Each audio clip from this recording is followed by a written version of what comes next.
Footsteps, Chapter 9. One of the outstanding memories I have of our leader was her insistence on demonstration. I mention this time after time as I speak of her because she impressed it on me so that I might never forget it.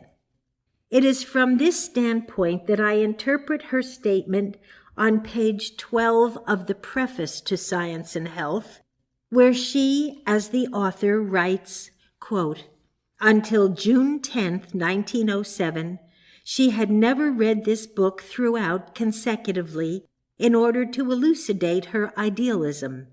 Unquote. Mrs. Eddy reached the scientific standpoint of thought where truth flooded in as inspiration when she wrote Science and Health. Hence, when she needed some scientific truth from her own volume, she used the same inspiration to lead her to that truth, which originally came through inspiration. In other words, she opened Science and Health at random, relying on demonstration to show her the message she needed. Thus, when in need of special guidance, she put aside the method of consecutive reading, the page-after-page method that mortal mind offers as the orderly procedure, and no doubt hoped that her students would take the timely hint.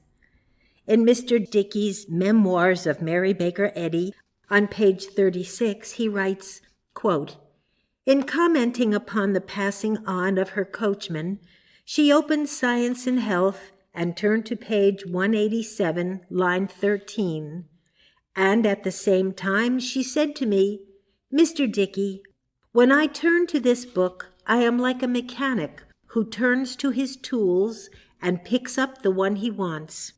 Unquote. Mrs. Eddy also opened the Bible in the same way, through demonstration.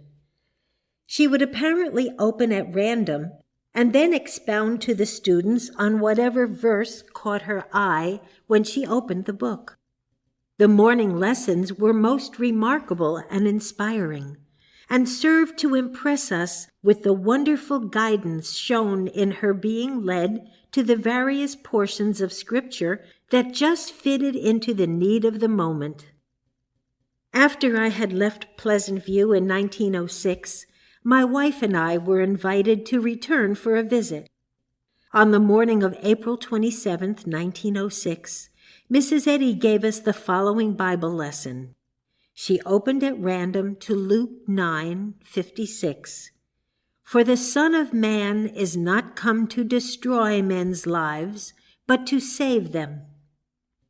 On the train coming home, Mrs. Carpenter wrote down this unfoldment as she recalled it. It is as follows, quote, "What is the Son of Man? He is the idea of God, the consciousness of truth.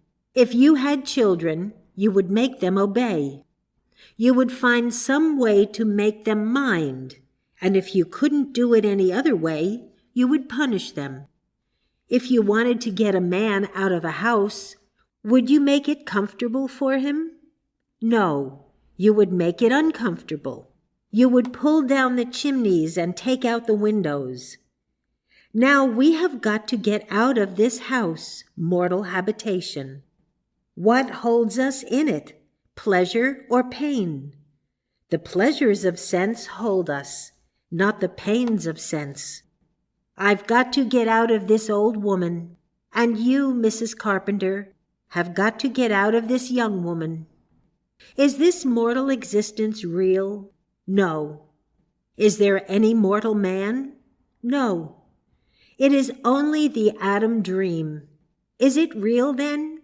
No. Then is there any pain? No. Then we are out of it now. Is there any creation apart from God? No. Is man a creator? No. Then is he the father of children? No. Can he be the father of a lie? No. Has a lie a father? No. Then is there any lie? Unquote. I should like to include in this connection the Bible lesson given by Mrs. Eddy on September 24th, 1903, for it reiterates the same central point.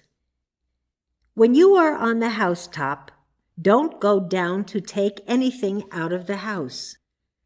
I am a great way out of the house, body, and it will not do for me to go down into the house, argument.